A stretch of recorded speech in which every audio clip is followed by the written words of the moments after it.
trying not to like, hey, stop talking to me. That's what you really want to do. You really want to be like, hey, hold on. Don't come for me because I didn't send for you. So back up. Like,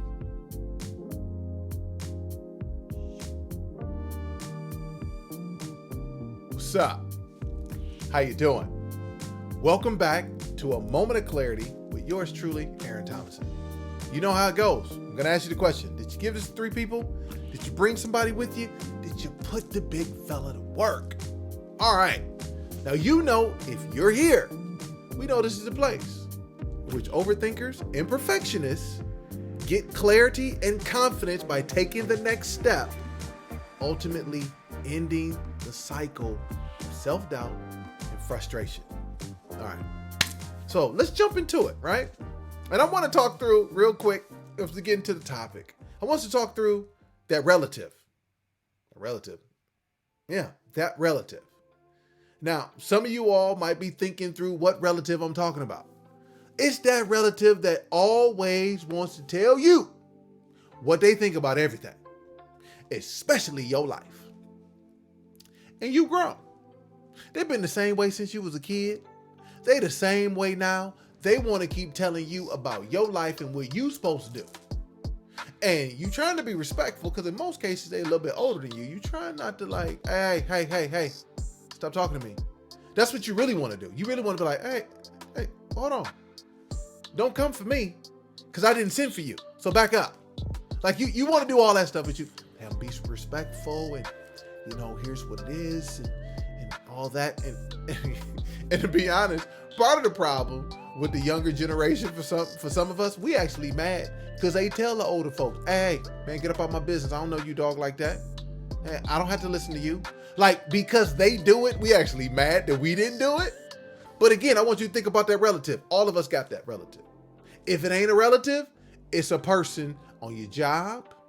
It's a person in your neighborhood. It's somebody who loves to be generous. Like an all-you-can-eat buffet with their opinion about your life. You got that person?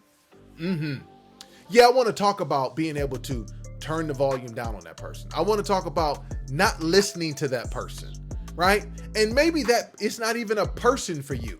Maybe it's a structure. It's an entity. What do I mean? Could be a church that might be toxic. It could be a job that's toxic. It could be anything that produces negative emotions and thoughts in you that paralyze you from being better. So I just use a relative to get us started. But for some of us, it's not a relative. Some of it's your job. It's the system on the job that's making you feel some type of way about who you are, the greatness and the destiny that's in you, and you actually don't believe it because you're waiting for them to tell you that you're good enough to get it. Right? Okay. So here's what I want us to be able to go do. I want you to remember these 3 things on why you control what you listen to. Why you don't have to listen. 1, it's your choice. But Aaron, you know, it's my mom. But Aaron, it's my grandparents. But Aaron, I've been at this job for 30 years. But Aaron, all those excuses. It's still your choice. You make a choice whether you choose to listen to them or not. You make a choice on whether you determine that their opinion is truth or not. You make the choice. So we're going to stop being victims. I'm going to give you back the responsibility and just ask you the question and just remind you, you don't have to listen. 1, because you have a choice. You have a choice. Number 2, because you have a choice, you control the volume. Listen, one thing that I remember OGs used to tell me, especially my uncle, when I used to get in his car, don't touch my radio. Don't touch my radio. You don't control the station up or down, and you don't control the volume up or down. Hey. And when we were kids, you couldn't grab the remote if you had a remote and start playing with it because the remote controlled the channels and the volume. It meant you had what? Control. And I want to remind you that you don't have to listen because you have control of the volume. So if you remember 1, that you have a choice, 2, that you're in control of the volume, you can start tuning out these people. Because those are the first 2 reasons why you don't have to listen. It's your choice and you control the volume.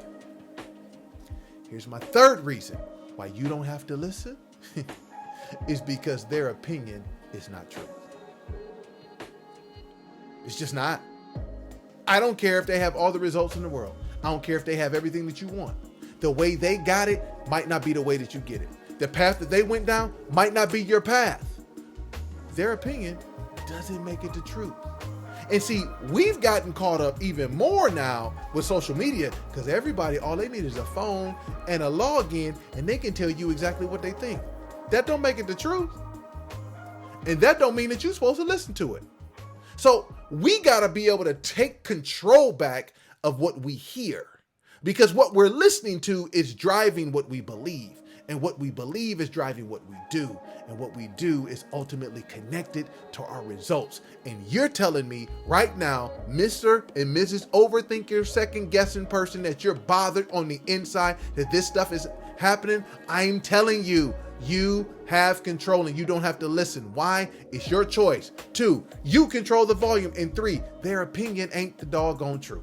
Just because they said it don't make it true. But guess what? They so convinced in their opinion, they got you questioning everything on your side. This is all I want us to get to.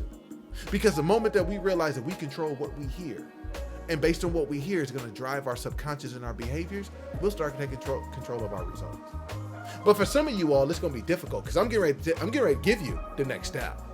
The next step I want you to take is I want you to identify some people that you've been listening to that you need to stop listening to.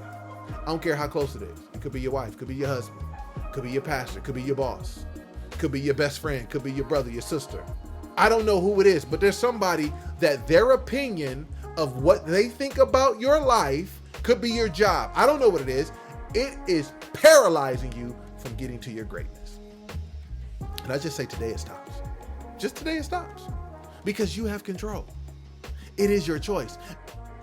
You're so afraid that being better is so unfamiliar that you're willing to stay with the familiar toxicity. And what you choose to do with it is totally up to you. But I want you to remember, if you want to get outside your head and have your reality be the life that you live, 3 things, I'm saying them again. It's your choice. You control the volume, and their opinion isn't the truth. Do me a favor. Next step, put it in the comments or click book now so we can talk face to face. But put it in the comments and let me know who you need to cut off. Yeah, you ain't got to give all their government name and put them on blast. But it's some people that you say you listening to that you need to stop listening to. And the first step to getting over the opinions and the programming of others is to admit who it is and what you put. Just admit who it is right now. We'll talk about what you do afterwards, right? If you do that for me, then the next thing I need you to do, give us 3 people who you know need to do the same thing. Because guess what? If you're doing it, there's somebody around you that's doing it, and you all need to be free. Put the big fella to work. And as you're doing that, I want you to simply remember this. Just because you started out to get better, it doesn't mean that you weren't already good. So until next time, I'll see you then.